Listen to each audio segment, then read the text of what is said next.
venit la un nou video. În vlogul de azi mergem în locurile în care localnicii din Denizli își petrec timpul liber. Denizli este un oraș situat într-o zonă destul de ofertantă din punct de vedere turistic, pe lângă apropierea de izvoarele termale, cum sunt la Pamukkale sau la Carhait, dar despre asta o să vorbim în alt video. Pe lângă asta e situat într-o zonă muntoasă și asta a permis municipalității să amenajeze o serie de locuri de agrement. Sunt gândite pentru localnici, dar și ca turist te poți bucura foarte bine de ele. Și o să începem cu telefericul din Denizli. E situat la ieșirea din oraș, dar am putut ajunge acolo cu un mijloc de transport în comun. Am luat autobuz din centru și am ajuns exact până în fața stației de teleferic. Vă ziceam și în vlogul anterior, transportul în comun în Denizli era foarte ieftin, plăteam 50 de bani de persoană pe sens.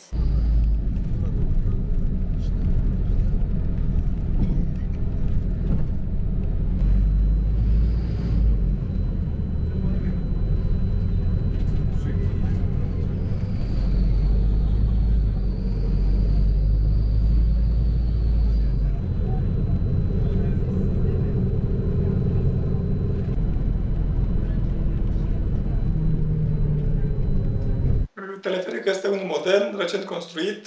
E din 2017 proiectul. Da. Așa, e destul de recent. Teşekkürler.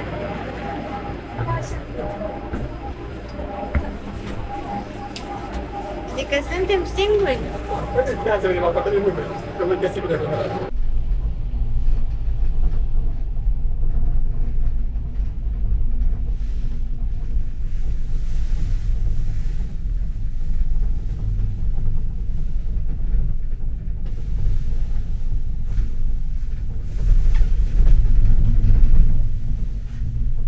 Telefericul din Denizli urcă de la altitudinea de 300 de metri, cât are orașul, până la 1400 de metri pe muntele Barbași și este una dintre cele mai lungi linii de teleferic din Turcia.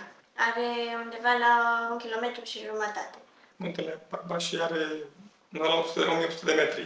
Se poate merge ulterior pe poteci, doar că telefericul ajunge până la 1400. Un bilet dus-întors de persoană costă 20 de lire turcești, adică 3,50 lei.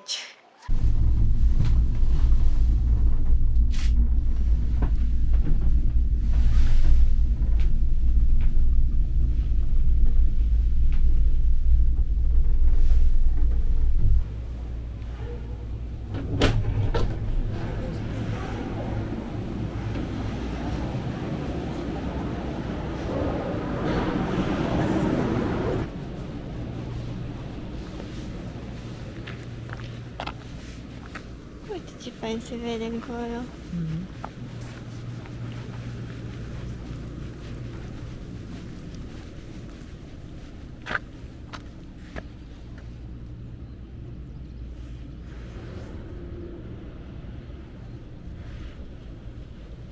Cu cât urci, cu atât se deschide o panoramă frumoasă asupra orașului și asupra zonei montane din jur.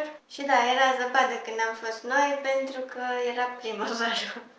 Din zona unde se ajunge cu telecabina, pornesc foarte multe trasee și poteci, dar și un drum care este asfaltat și se poate merge cu un microbuz până într-o zonă de petrecere a timpului liber. Da, poate fi o zonă foarte faină de trekking, pentru că sunt foarte multe poteci și noi am mers prin împrejurim, tot așa pe jos, pe niște poteci. Nu știam exact încotro se îndreaptă traseele, dar bănuiesc că ajung în zona montană înaltă. Nu erau marcate ca și trasee, dar erau foarte multe poteci și erau la un dat indicatoare către diferite locuri de picnic sau către puncte de belvedere.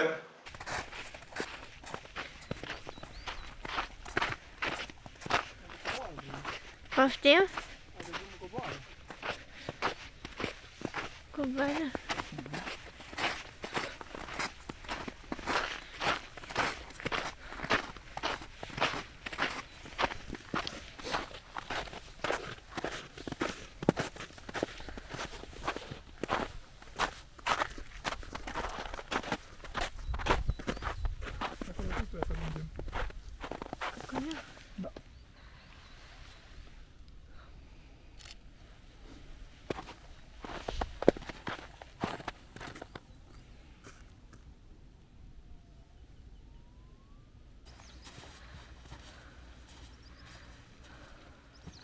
Ei, nu te mai duce, că te uzi.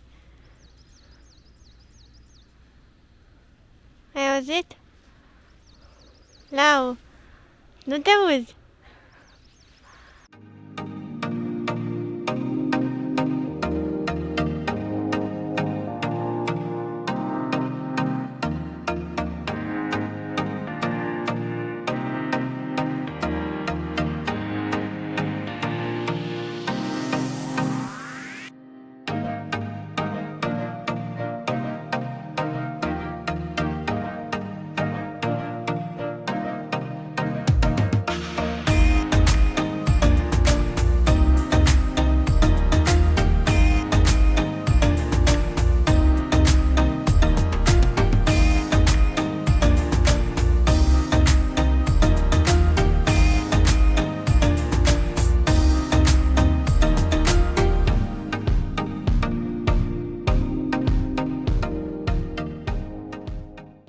Destul de aproape de stația de teleferic, aflată în partea de sus, există, la câteva minute de mers pe jos, o serie de bungalouri sau căbănuțe în care există spații de cazare și poate nopta acolo, există campinguri, locuri de joacă pentru copii, cafenele, era și un restaurant, parcuri de aventură în pădure și dacă atunci, când era zăpadă, era fain, îmi imaginez că și vara e foarte fain. Vara se și organizează tabere pentru copii și e fain să știi că ai un loc din asta exact în oraș, pentru că tu nu ești din oraș, doar iei telefericul, te-ai dus sus și gata, nu trebuie să mergi kilometri ca să ajungi în natură. Da, și vara când e foarte cald, e un loc de refugiu, la altitudine și la umbră, fiind multă pădure.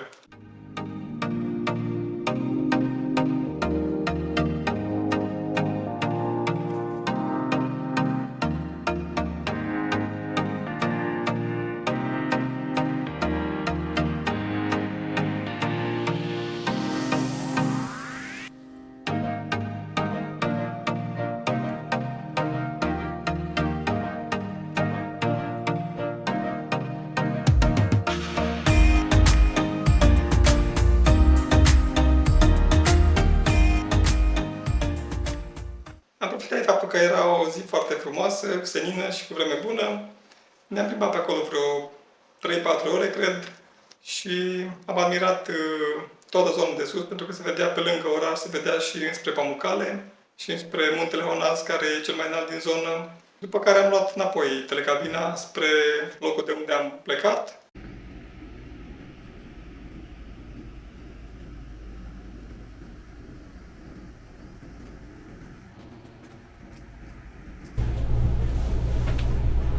Dar ce bine s-a prins.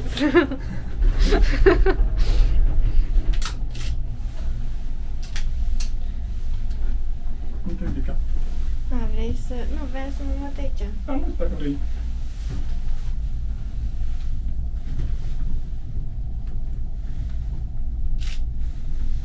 Vezi, aici este un punct de belvedere. Unde? Aici de desubt. Știu. Dacă bărât, mai era gheață acum.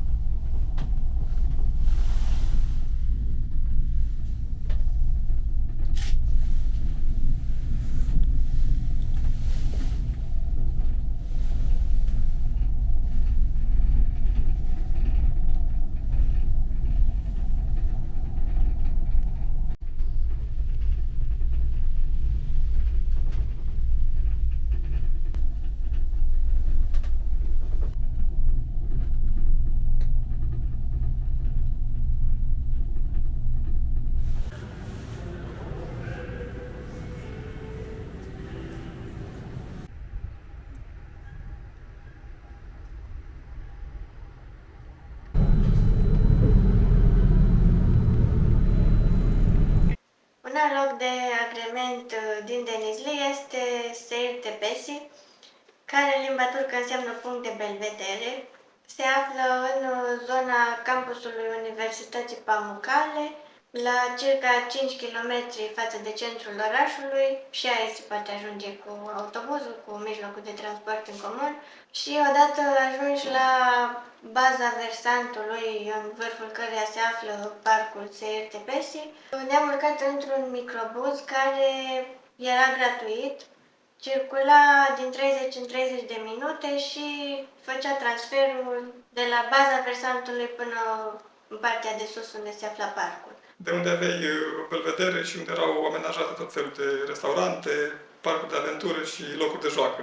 Nu există taxă de intrare în parc, este absolut gratuit și e deschis cam toată ziua, între 8 dimineața și 10-12 noaptea, în fiecare zi a săptămânii, deci poți să mergi oricând.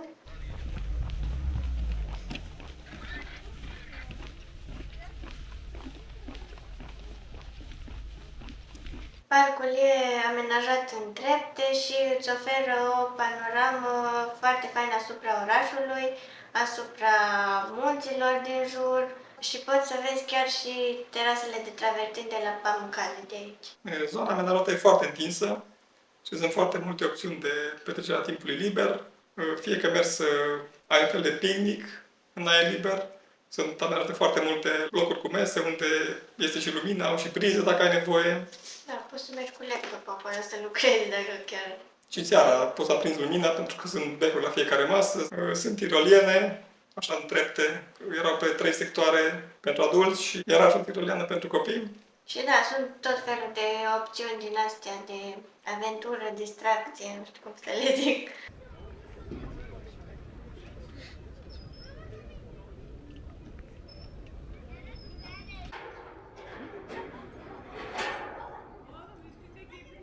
Da, sunt foarte multe făișoare, locuri de joacă pentru copii. Copiii vin aici ca într-un parc de distracții și e fain să știi că ai acces la un loc ca ăsta gratuit.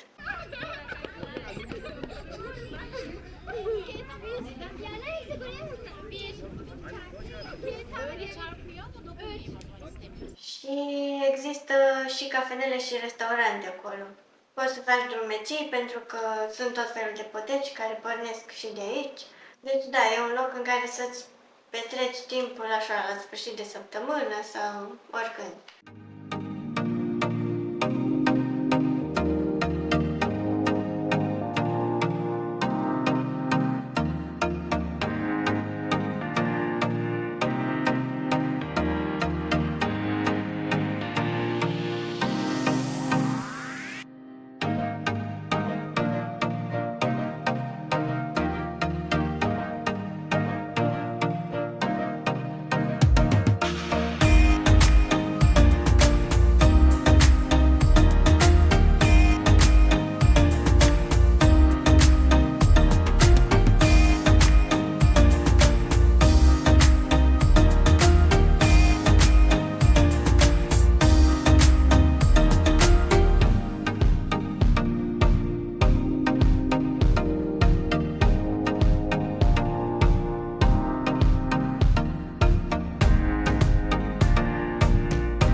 Parcul Seir Tepesi este vizibil încă din oraș datorită cocoșului suspendat, care pe timp de noapte este iluminat.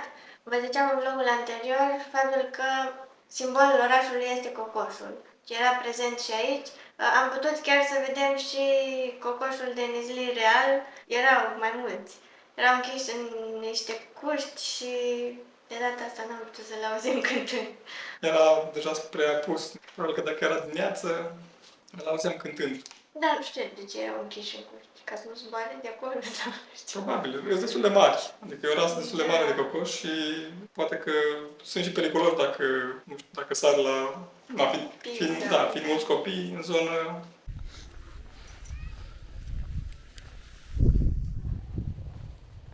La fel ca și zona cu telefericul, SITPS, punctul de prevedere și parcul de agrement, reprezintă o opțiune foarte inspirată sau, cum să zic, foarte atractivă pentru a petrece timpul liber. Indiferent dacă vrei să ieși să te relaxezi după o zi de muncă sau dacă vrei să ieși din partea centrală a orașului și să ai o priveliște panoramică asupra zonei, ambele variante sunt o opțiune inspirată. Pentru noi ambele au fost foarte interesante și ne-am bucurat că am ales să mergem și în aceste zone care nu sunt neapărat pe lista obiectivelor turistice din Denizli și din prejurimi. Prețurile sunt foarte accesibile, accesul e foarte facil, e ușor de ajuns, fie că vrei să mergi cu mașina sau cu transportul în comun. Ai foarte multe opțiuni de activități în zonă, atât pentru copii cât și pentru adulți. Și cumva e un exemplu pentru alte municipalități din lume sau din România care ar putea amenaja astfel de zone din proximitatea orașelor pentru astfel de activități. Deci, da, Denizli este un oraș în care chiar ai ce face, chiar dacă la prima vedere ai zice că nu prea ai de ce să mergi acolo. Sunt foarte multe astfel de locuri de agrement amenajate pentru localnici. Se pune preț pe petrecerea timpului în natură și pe petrecerea timpului în familie și asta ne-a plăcut foarte mult. Da, faptul că era o atmosferă foarte frumoasă acolo. O grămadă de familii cu copii, bunici cu nepoți, tineri care se plimbau sau se jucau diferite jocuri în natură. Și da, cum zicea, e fain că oricine poate să aibă acces la ele. Parcul e gratuit, telefericul e foarte ieftin, deci sunt gândite pentru ei, dar și turiștii se pot bucura de ele. Cam atât pentru azi. Spuneți-ne părerile voastre în comentarii. Sper că ați mai descoperit o serie de informații interesante despre Denizli. În videoul următor ajungem în orașul antic Hierapolis și, bineînțeles, la terasele de travertin din Pamukkale. Vă mulțumim că ne-ați urmărit și azi și ne vedem în următorul video.